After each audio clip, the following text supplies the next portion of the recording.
सचिन पायलट और अशोक गहलोत आज राजस्थान की विधानसभा पहुंचते हैं, लेकिन राजस्थान की विधानसभा के अंदर आज कांग्रेस के विधायकों को प्रवेश करने से रोक दिया जाता है और बिना विपक्ष के सदन भी चलता है।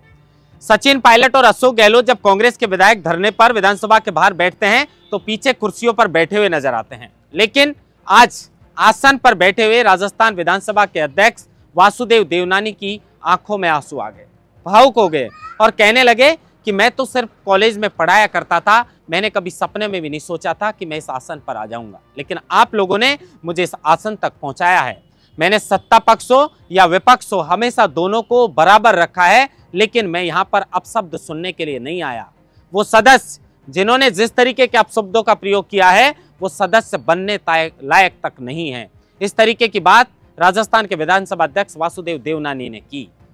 आज कांग्रेस के विधायकों ने 5वें दिन भी इंदिरा गांधी को लेकर जो टिप्पणी की है मंत्री अविनाश गहलोत ने, उसको लेकर जो गतिरोध था वो बरकरार था और 5वें दिन भी धरना जारी था। फर्क इतना था कि 4 दिन से राजस्थान की विधानसभा के अंदर कांग्रेस के विधायक धरने पर बैठे थे, तो आज 5वें दिन जब प्रवेश से रोका गया तो बाहर धरने पर बैठ गए।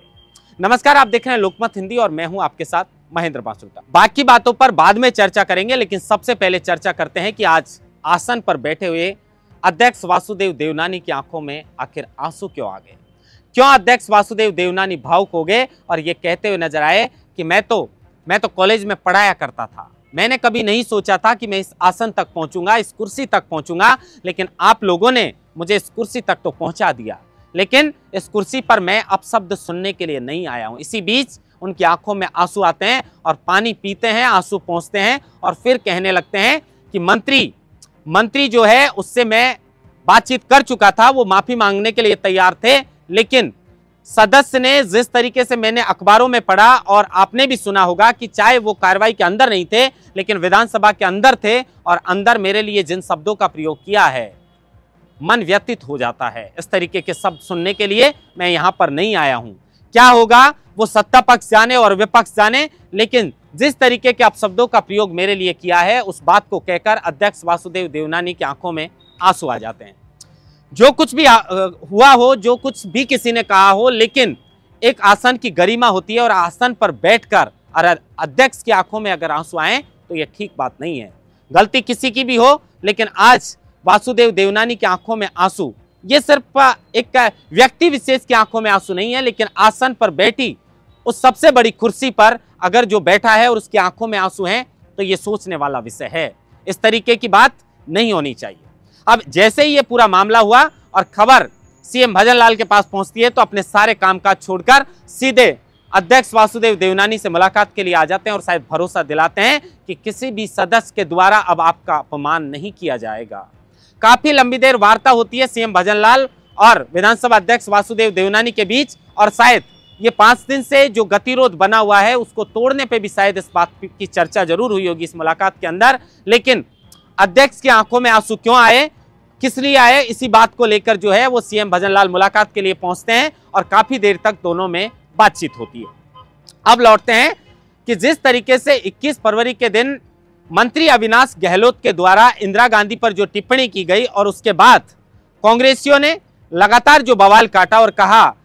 कि देश की प्रधानमंत्री रही है इंदिरा गांधी और उनका इस तरीके से अपमान ये देश नहीं सहेगा। इसी को लेकर 4 दिन तक राजस्थान की विधानसभा के अंदर धरना दिए हुए बैठे थे कांग्रेस के विधायक। चौथे दिन सचिन पायलट भी वहां पर पहुंचते हैं और उसके बाद कांग्रेस के विधायक जो है वो शाम को चले जाते हैं वहां से। उसके बाद जब आज एंट्री के लिए वो विधानसभा पहुंचते हैं, अशोक गहलोत की भी आज सचिन पायलट की भी एंट्री होती है, लेकिन कांग्रेस के विधायकों को राजस्थान की विधानसभा में प्रवेश करने से रोक दिया जाता है और बड़ी विडंबना है कि बिना विपक्ष के आज सदन चला। सदन की कार्रवाई जो है वो बिना विपक्ष के चलती रही और विपक्ष को जब प्रवेश से रोक दिया गया तो विपक्ष ने फैसला लिया कि 4 दिन तो बीत गए राजस्थान विधानसभा के अंदर धरना दिए, लेकिन बात बनी नहीं है, तो आज ऐसा करते हैं बाहर ही बैठ जाते हैं। राजस्थान विधानसभा के बाहर कांग्रेस के प्रदेश अध्यक्ष गोविंद सिंह डोटासरा, नेता प्रतिपक्ष टीकाराम जूली सहित कांग्रेस के तमाम जो विधायक हैं वो वहां पर बैठ जाते हैं और पीछे अशोक गहलोत और सचिन पायलट सहित कई कांग्रेस के वरिष्ठ नेता जो हैं वो कुर्सियों पर बैठे हुए नजर आते हैं। अब सवाल ये भी है कि बीजेपी के लोग कहते हैं बीजेपी के लोग कहते हैं कि इंदिरा गांधी को अगर दादी बता भी दिया तो इसमें अपमान वाली क्या बात है। तो इसको लेकर नेता प्रतिपक्ष टीकाराम जूली कहते हैं कि जो पिताजी में और तेरे बाप में जो अंतर होता है, जिस तरीके से अपन शब्दों का चयन करते हैं, उसी तरीके से मंत्री अविनाश गहलोत ने एक तरीके से ये टॉन्ट मारते हुए ये बात कही थी। उनका इंटेंशन ठीक नहीं था, इसीलिए कांग्रेसियों को शायद ये बात चुभ गई। अब देखिए, वो प्रधानमंत्री रही हैं देश की और नहीं चाहते, हम भी नहीं चाहते कि किसी का अपमान हो, लेकिन होना यह भी नहीं चाहिए कि राजस्थान प्रदेश की जनता जिन माननीय सदस्यों को चुनकर यहां भेजती है और अगर उनके आपस में किसी बात को लेकर बहस होती है, कोई बात होती है और उसके लिए राजस्थान प्रदेश का अगर नुकसान होता है, तो ये भी ठीक बात नहीं है। आज 5 दिन से आप सब लोग देख रहे हैं कि किस तरीके से राजस्थान विधानसभा के अंदर गतिरोध बना हुआ है। ऐसा नहीं है कि सत्ता पक्ष की ओर से इस गतिरोध को खत्म करने का प्रयास नहीं किया गया हो। 21 फरवरी के दिन ही शाम को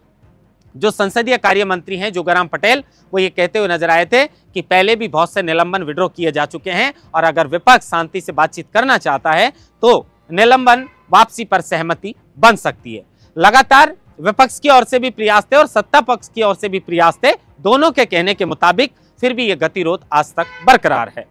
गोविंद सिंह डोटासरा को जिस तरीके से वो लेकर गए और जिस तरीके से गोविंद सिंह डोटासरा बात कहने लगे, तो गोविंद सिंह डोटासरा ने खेद भी प्रकट किया था कि जो भी घटनाक्रम ये पूरा हुआ है उसके लिए हमें खेद है, लेकिन मंत्री अविनाश गहलोत, अगर माफी मांगने की बात है तो मंत्री अविनाश गहलोत को जिस तरीके की उन्होंने इंदिरा गांधी को लेकर बात कही है, उन्हें भी माफी मांगनी चाहिए। सदन की कार्रवाई से उस शब्द को डिलीट करवाना चाहिए और 6 विधायकों का जो निलंबन है उसको वापस लेना चाहिए। अब पूरी जो सहमति बनी थी वो निलंबन वापसी के लिए बनी थी। बाहर कांग्रेस के जो विधायक हैं और कांग्रेस के जो कार्यकर्ता हैं, उन्होंने विधानसभा के ऊपर चढ़ाई करने की कोशिश की, बैरिकेडिंग तोड़ के आगे जाने का प्रयास किया, तो वाटर कैनन भी चले, थोड़ी बहुत हल्का पुलिस ने बल प्रयोग भी किया और विधानसभा घेराव करने से कांग्रेस के कार्यकर्ताओं को रोक दिया गया। लेकिन अब आज का दिन था और आज जैसे ही सचिन पायलट और अशोक गहलोत भी वहां पर पहुंचते हैं, विधानसभा के अंदर प्रवेश करते हैं, तो रोक दिया जाता है। इस बात को लेकर कांग्रेस विधायक सोचते हैं कि अब अंदर जाने से अगर रोक दिया गया है तो बाहर बैठ जाते हैं। बाहर बैठने का निर्णय लिया जाता है और कांग्रेस के तमाम विधायक राजस्थान की विधानसभा के बाहर बैठते हैं और नारेबाजी करते हुए नजर आते हैं कि यह देश जो है वो इंदिरा गांधी का अपमान इस तरीके से नहीं सहेगा। सचिन पायलट कल भी ये कहते हुए नजर आए थे और आज भी यही कहते हुए नजर आ रहे हैं कि मंत्री अविनाश गहलोत को इस पूरे मामले को लेकर माफी मांगनी चाहिए और हमारे जो विधायकों का निलंबन हुआ है उनके निलंबन जो है उनको वापस लेना चाहिए। अब कुल मिलाकर सत्ता पक्ष भी यही चाहता है कि ये जो गतिरोध है वो टूटना चाहिए, विपक्ष भी यही चाहता है। तो एक छोटी सी बात है, अगर इसमें कोई बड़ा दिल दिखाता अब से पहले तो शायद हो सकता था कि ये गतिरोध अब से पहले टूट जाता। लेकिन अब सवाल यह है कि पहले जो है वो बड़ा दिल आखिर कौन दिखाए। उधर डोटासरा जी चाहते हैं कि पहले मंत्री अविनाश गहलोत माफी मांग ले, उधर अध्यक्ष चाहते हैं, विधानसभा अध्यक्ष, कि उन्होंने इंदिरा गांधी को लेकर जो टिप्पणी की है उस पर मैं माफी मंगवा दूंगा बाद में, लेकिन जो आसन की तरफ बढ़े हैं गोविंद सिंह डोटासरा और जिस तरीके के इशारे किए हैं और जिस तरीके के शब्दों का प्रयोग किया है, उस पूरे मामले को लेकर गोविंद सिंह डोटासरा को माफी मांगनी चाहिए। अब गोविंद सिंह डोटासरा कहते हैं कि गोविंद सिंह डोटासरा कोई गाजर मूली थोड़ी है जिसको हर कोई खा जाएगा। तो एक ईगो वाली बात इसके अंदर कहीं ना कहीं थोड़ी बहुत लग रही है, नहीं तो ये मामला जो है वो सुलझ सकता था। अब ये नाक का सवाल भी बन चुका है और जो कांग्रेसी हैं वो लगातार ये चाहते हैं कि इस गतिरोध को तोड़ने के लिए पहले मंत्री अविनाश गहलोत को माफी मांगनी चाहिए और हमारा निलंबन जो है वो रद्द करना चाहिए। अब देखिए, बाहर धरना दिया, धरना समाप्त भी हो गया, नेता हैं अपना अपना उन्होंने पक्ष भी रखा, लेकिन इंतजार इस बात का है कि क्या ये गतिरोध इसी तरीके से चलता रहेगा। क्या राजस्थान प्रदेश वासियों का जो कीमती समय है, जिन पर उनके मुद्दों को लेकर चर्चा होनी चाहिए, जिन्होंने चुनकर आपको इस सदन तक भेजा है, क्या उनका समय इसी तरीके से जाया होता रहेगा या इस गतिरोध को तोड़ने के लिए बीजेपी के मंत्री या फिर कांग्रेस के जो विधायक हैं इनमें से कोई बड़ा दिल दिखाकर और ये चाहे कि जल्दी से यह गतिरोध टूटना चाहिए और विधानसभा की कार्रवाई जो है वो सुचारू रूप से चालू होनी चाहिए। इंतजार रहेगा इस बात का। 5 दिन आज बीत चुके हैं, कब ये गतिरोध टूटता है और कब जो विधायक हैं जिनका निलंबन हुआ है उनका निलंबन वापस होता है और फिर से सुचारू रूप से राजस्थान की विधानसभा की कार्रवाई बिना विपक्ष के जो आज चली है, कल से विपक्ष के साथ या जब भी ये गतिरोध टूटे, विपक्ष के साथ चले और राजस्थान के उन मुद्दों पर बहस होनी चाहिए जिन मुद्दों को लेकर इन माननीय सदस्यों को चुनकर राजस्थान की प्रदेश की जनता ने यहां तक भेजा है। महेंद्र बांसुरता, लोकमत हिंदी, जयपुर।